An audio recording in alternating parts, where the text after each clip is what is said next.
Cesku, kembali lagi di Toba TV dalam program Kasih Kelas Sonari. Kembali lagi sama aku, Teola.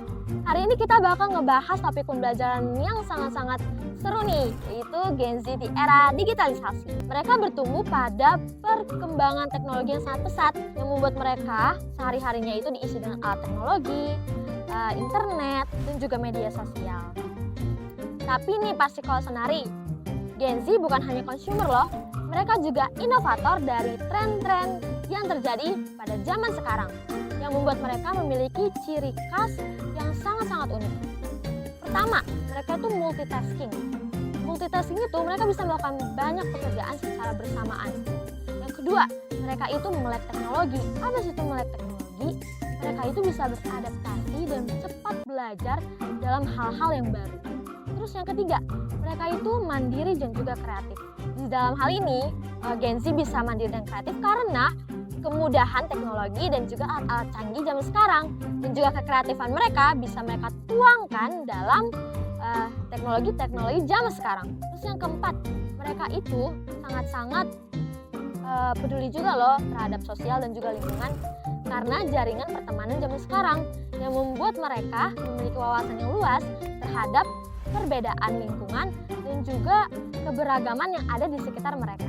Nah, pasti kalau Sonari, karena karakternya sangat unik, Gen Z itu memiliki nilai-nilai positif. Nah, contohnya nih pasti kalau Sonari, yang pertama, mereka itu kreatif dan juga inovatif. Yang kedua, gampang beradaptasi dengan hal yang baru. Yang ketiga, mereka itu memiliki jiwa kewirausahaan, yang apa aja bisa dijadikan uang. Terus yang keempat, mereka sangat kritis dan berani menyuarakan apa yang mereka rasakan. Tapi walaupun begitu, Gen Z juga memiliki nilai negatif loh. Yang pertama tuh, mereka ketergantungan teknologi. Jadi apa aja tuh harus ada teknologi. Contohnya HP kalian. Kalian nggak bisa lepas kan dari itu. Terus yang kedua, mereka tuh rentan sekali terkena hoax. Karena informasi yang sangat luas membuat mereka gampang atau mudah untuk terpecah belah. Yang ketiga, mereka tuh mudah bosan dan susah untuk fokus karena terbiasa untuk multitasking atau mengerjakan segala suatu pekerjaan secara bersamaan. Dan yang keempat, mereka sangat-sangat minim dalam berinteraksi dalam dunia nyata karena apa aja sekarang udah pakai online. Makanya mereka tidak bisa membedakan mana yang dunia nyata dan juga dunia maya.